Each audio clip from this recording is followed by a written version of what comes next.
Ej, kako me je navdušilo zdaj vse tole, ne? Tudi sama bi rada bila podjetnica in kup enih idej imam že kako in kaj, ne? Ja, samo da ne boš naredila ene najpogostejših oziroma tipičnih napak podjetnikov začetnikov, veš. In to je kaj? To ti bom pa povedal malo kasneje. Zdaj imam za tebe pripravljeno eno posebno presenečenje. Kakšno? Glej, rumeni taksi, Vlaste Hojnik. A ženska naj jo bo peljala ali kaj? A imaš kaj proti voznicam? Ne, sem ena izmed idej je tudi stane, da bi imela prevozniški servis taksi in to in je super, da je ženska, da jo lahko marsikaj vprašam. Super. Dober dan. Dober dan. Dober dan. Dober dan. Glejte, midva bi šla na Ljubljanski univerzitetni inkubator, če nas lahko odpeljete, medtem bi vama pa zastavila ene par vprašanj glede vašega posla, podjetništva, kako ste začeli to. Tako, ja. Prav. Veste kaj, gospa Vlasta, najprej mi povejte, mene vedno fascinira, ker je ženska taksistka, ne? Kako je do tega sploh prišlo, da ste vi prvič sedeli v taksi? V bistvu mi je bil izziv. Iz tega ven se je potem pač rodil rumeni taksi, ki je poleg v bistvu prijaze, zanesljive in pa točne storitve uvajal tudi še nove tehnologije.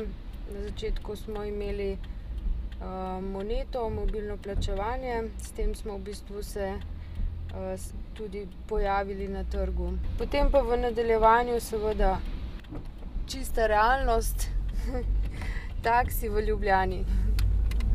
Te se je pa začel potem. Koliko časa pa delate takole na dan, ne? Rekli ste menedžer, pa voznica, to bi rekel človek, 8 ur delate za taksijem, 8 ur za papirji, ostane še 8 ur za spanje. Ja, zjutraj vstaneš po potrebi, lahko se to zgodi, da je že zelo zgodaj, odvisno od prednaročil. Drugače pa običajno tam 6-7. Takrat se začne v bistvu naša špica. Ljudje začnejo odhajati v službo, k zdravnikom, skratka na letališča. Okoli 8-9, nakar se umiri. Vmes si mogoče vzamemo čas za kakšno kavico, malico. Nato se pa spet, to se izmenjujemo. Vozi se praktično skozi cel dan, ker se v bistvu spremlja, kako se gibljajo ljudje, a ne, tako se mi prilagajamo. Ampak vaši taksi so prav posebni taksi, ne? To ni običajen taksi, ki ga srečamo po Ljubljani, ne? No, imamo zelo prepoznaven imidž, a ne, se pravi zunanjo podobo. Te rumena barva je kar izstopa. Drugače pa mislim, da je tukaj nismo nič posebnega, ne. Razen tega, da imamo del voznega parka sestavljen iz hibridnih vozil. Ta pa so ekološko pač manj osnežujejo okolje. Ampak verjetno glede na to, da ste ženska, pa dobivate veliko komentarjev takšnih, kot je bil ta moj, kako ženska v taksiju. Verjetno je veliko ljudi še vedno presenečenih, ali so se zdaj že navadili na to? Ja, vsekakor ne komentarje, ampak kar vprašanje vsakdo, ko me zagleda. Večinokrat je to, kako pa to, ali vas ni nič strah. Moram reči, da ne, ker drugače se v osnovi za to niti ne bi odločila. Stranke, ki jih imamo, so izredno prijazne in bom rekla, je veselje jih prevažati, a ne, ker velikokrat je tako, tak kakršen si, a ne, to, ali pa tako kot reagiraš, to dobiš nazaj, a ne.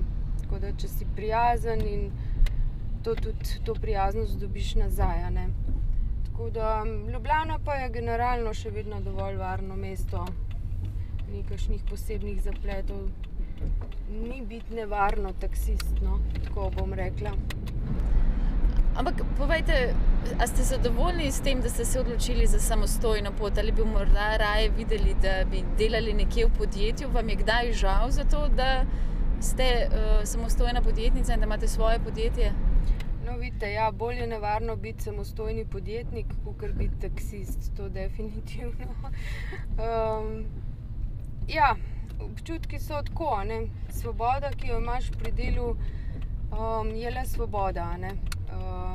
Drugače pa se pa tudi vprašam, kadarkoli so kakšni večji problemi ali težave, le zakaj sem samostojna, le zakaj v bistvu sem samo jaz tisti človek, ki lahko to reši.